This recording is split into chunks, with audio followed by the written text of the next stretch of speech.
Welcome once again to Sovereign Telemedicine YouTube channel. I'm your host, Dr. Akibemidu Irene Emmanuel, and today we are going to be talking about sickle cell crisis when love is not enough.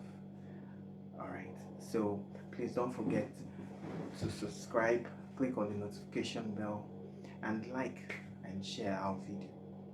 Okay, so let's go right into the topic. Sickle cell crisis. Let's first of all talk about sickle cell anemia. Alright, so it is a genetic disorder. A genetic disorder meaning that it is hereditary. It affects the oxygen carrying pigment in the red blood cells, and this is known as the hemoglobin. Alright, so what happens is the structure of the sickle cell of the hemoglobin in the red blood cell, it's affected, and it has a tendency to lose its normal biconcave shape and become sickle in shape. And what I mean by sickle is a crescent shape, which is abnormal. All right, it being a hereditary, meaning that the problem starts right from when the sperm cell and the the ovum fertilizes. So that's where the problem, the genetic abnormality, is established, and that's where the concept of genotype comes into play. So, and the compatibility cycle I'll discuss in a while. All right, so what really happens is that when an AS individual and another AS individual marries, there's a couple who are AS and AS marries, they have a tendency to give birth to a child with an SS genotype. And an individual who has an SS genotype has will definitely have this problem, the sickle cell anemia.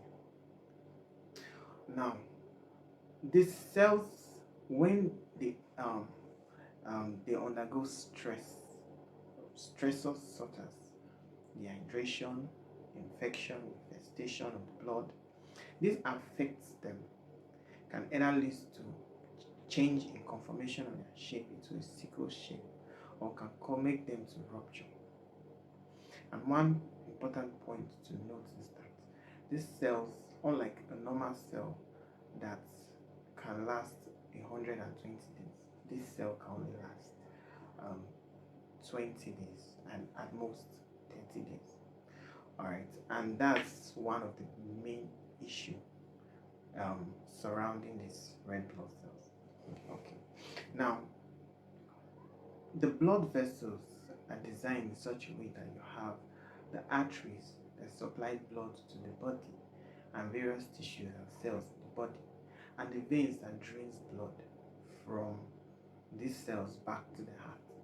Now, as the blood vessels, the arteries are dividing and dividing, they get smaller and thinner, and those ones close to the tissues known as the arterioles are very small. And sometimes these red blood cells tend to squeeze themselves to pass through in order to supply blood to the tissues and organs. In an attempt for a cell that has a sickle cell predisposition to change its shape and try to maneuver its way through narrow blood vessels, what happens is they become sickle and they get trapped within the blood vessel, within the arteries or arterioles. And by so doing, they act as a blockade to blood supply to the tissues that are distant to where the obstruction takes place. So depending on which part of the body is affected, whether it's the hands, the legs, the chest, the liver, the spleen, the kidneys, the eyes, any part of the body, all right, once there's a once there's a blockage, it causes a reduction in oxygen supply and nutrients to the end organs. And these tissues and organs respond by causing what? And by reacting. They react by causing pains because they undergo inflammatory processes. And now this pain is usually very excruciating, and it's usually a distinguishing factor in someone with a sickle cell crisis. Alright, so you have various type of crisis. You have a vaso-occlusive crisis, which is very common. You have the acute chest syndrome. You have an acute sequestration crisis, when in an attempt on the spleen, in an attempt to sequester all the bad red blood cells, will cause an acute anemia, and the person will be in crisis. Then there's also an ablastic crisis. Has a direct link with the parvo B19 virus infection. It also affects the bone marrow too. So it can affect various parts of the body, and that's why you see most times they come down with anemia, very low blood volume. They come down jaundice, the result of series of breakage of blood cells and all. Now they come down with hand and foot syndrome. They have significant fissure in frontal bossing, ganglionopathy, tooth. The bones in the body are trying their possible best to produce blood cells to replace the dying red blood cells that doesn't last. So this puts your body system in a state of stress. All right, and there is very high likelihood or very high tendency of these individuals falling ill more often than normal individuals. And most times they end up being transfused with blood over and over again, because the bodies tend to get used to a low percentage of PCV. So most times their total packed cell volume is usually lower than normal individuals. Alright, so all these are occurring because of two couples who seem to be in love but are incompatible still decided and made the decision that they want to get married, not considering the problems that they are heaping on their unborn child. All right, so that's very, very important and very, very, very significant, and that's where the phrase "love is not enough" comes into play. So incompatibility and an individual with an AS genotype getting married to an individual with an AS genotype, they have a 25% chance that the child they will give birth to will have a genotype of AA, and a 50% chance that the child they will give birth to will have a genotype of AS, and a 25% chance that the child they will give birth to will have a genotype of SS. Now, these percentages is per pregnancy. So 25% SS. Are you going to gamble with each pregnancy that you 25% gamble with 25% that this child that I'm about to give birth to will not be an SS child? No, you don't do that. All right, because I've seen cases whereby this couple, they have close to 2-3 children, they are SS, and they are bearing the problems and issues regarding this in their marriage. And why do couples really get married, when you know you are not compatible? It baffles me. As an AA genotype, you can get married to anybody. You can even get married to someone with an SS genotype. All right, but an individual with an SS genotype must get married to an individual with AA genotype compulsory. There are other subtle genotypes like the AC, all right, and some also SC. The SC can be likened to that of an SS, but their symptoms is usually subtle compared to that of an SS. But they usually come down with anemia, sometimes come down with crisis, but it's not as severe as an individual with an SS genotype. Some of the reasons why persons do go into marriages regardless when they know that both of them are AS can be one, deceit, right? This partner deceives the other that he or she is AA. Not until you give birth to a child with an SS. I'm like, oh, I never knew. I did one test in secondary school and they said I was AA. You must do confirmatory tests of genotype. So at least in 3 different labs if possible. And for a couple that want to get married, you do your genotype in the same lab so that you will see the results. Alright, so there won't be any ambiguity with the whole thing. This one doing it in his own, saying, oh, this is what I came down with. It could falsify the results, and this other person going the same way. Now, another reason could be because they have been falling in love with different persons, and these persons end up becoming AS, up to even the 5th relationship, and they're like, oh, at this point, I don't care. I'm going to get married, beg, or die now die. No, don't do that, because you affect the child. It will affect the child. You understand? You are putting your unborn child in trouble, and you wouldn't want that, because the financial stress and everything is unbearable. Because it can make the love go sour. Trust me. You can get tired of bringing your child all the time to the hospital, continuously blood transfusion, continuously, and the pain they go through is mad, it's crazy. You don't want to see that. Sometimes they lose their limbs, they go crippled. Yes, a vascular necrosis on the head of them can happen. You need to do total hip replacement. You need to do sometimes buy a wheelchair. All those things are crazy. Sometimes, and these children some of them tend to have growth retardation, but funny enough, if taken care of, they do very well.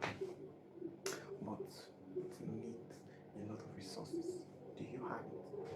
Another reason why some, apart from the seeds and another reason might just be convenience. Or this partner have always been supporting me financially. I cannot do this to him now. I have to get married to him, or anyhow. Or you see this person having plenty money or more. We die here today. This marriage, we must do this marriage. Oh, see money. I cannot miss this for anything, because of money. Now enter into the marriage. Because you feel that you are obligated to, or you based on, you feel that, oh, let me just do this for him. He has tried for me, or because of your selfishness, I need a lot of money. I cannot miss this. It's not really the nice thing. Other reasons why some persons end up getting married regardless is sometimes has to do with the religious beliefs. We have prayed about it, and we are good to go. God said we can get married, nothing will happen. No, even after praying and everything, please go and do your genotype. I'm see that something has changed to AA. I'm not saying that there's nothing God cannot do. Please check your genotype. It's very important. It's not out of place, to in your first date, ask the Indian, oh, please, what's your genotype? It's not out of place. So you know where to, how this relationship is going to go. And sometimes you don't invest so much into the relationship emotionally that you find it very difficult to come out of it. It's very important. And another thing again, apart from emotional investments and all, could be as a result of premarital relationship and sex. Just meet this guy, that will know you want to have sex, bam, pregnancy. And you are AS, and this person is AS, and the child just comes out AS. So what do you people do at that point? You know? So that's another issue, and that's another problem. Alright. So should it be that they should put a law prohibiting AS from getting married to AS? You know? What do you think? Just hit on the comment section and see. Because if you think about it and what these children go through, it's not worth it. So why shouldn't we have a law prohibiting them from getting married? But there are so many things surrounding it. There's fundamental human rights and other things. But what do you think? You can share with me on the comment section. So what do you do when someone comes in a crisis? We'll try as much as possible. Most times, try to rehydrate them. Rehydrate, to give a lot of food, to give analgesics. Sometimes try to go to the high ones for instant relief, and that's one thing that sickle cell individuals tend to abuse analgesics a lot. It's not good, right? Watch out for that. So we give analgesics, we do blood tests to know if there is a blood infection, malaria, treat accordingly. You understand, if the blood volume is low, we transfuse, and yeah, basically that.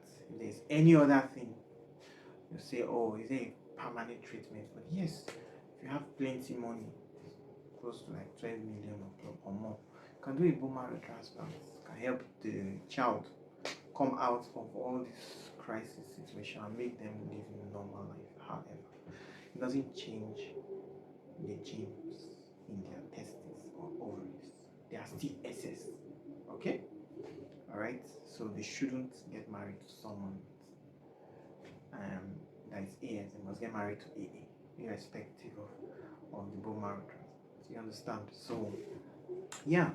And love is not actually enough. I've had a situation whereby I attended to a patient, and the patient had to say, oh, I was just watching the child and talk to mommy, this pain is too much. If I die, will this pain stop? It really touched me to know what these kids go through. They go through a lot, and many of them die even before the age of 5, and it's not really nice. Okay, so prevention actually is better than cure. When it comes to sickle cell anemia and the crisis thereof, love, my dear, it's not enough. Please don't get married because of love, even when you are incompatible. Okay? And at this juncture, I'm going to say I hope this information was informative, and share your comments what you think, and watch out for our next video. Give us a thumbs up. Don't forget to subscribe. Yeah, so solving telemedicine to 24 hours on my consultation forum, which you could see on the number link below. You could contact us, and we'll be here for you. All right, until next time, I'm Dr. Akibemidurene. Thanks for staying tuned. Bye.